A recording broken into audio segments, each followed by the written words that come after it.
ட்ரெடிஷ்னலாக நம்ம வந்து எப்படி ஊறுகாய் செய்வாங்களோ அதே மாதிரி நெல்லிக்காய் ஊறுகாய். நெல்லிக்காவை நல்லா தண்ணியில் அலசி எடுத்துக்கலாம்.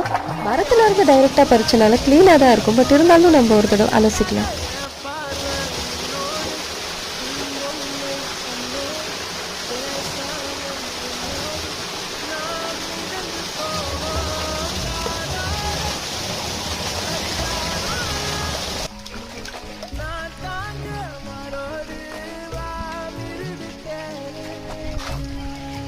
இப்போ இந்த நெல்லிக்காயில் இருக்க தண்ணியெல்லாம் நல்லா ஆற விடணும். அதனால இதை வந்து நான் காய வைக்கிறேன். ரொம்ப நேரம்லாம் காய வைக்கல, அந்த தண்ணி வந்து ட்ரை ஆகிற வரைக்கும் மட்டும்தான் காய வச்சேன்.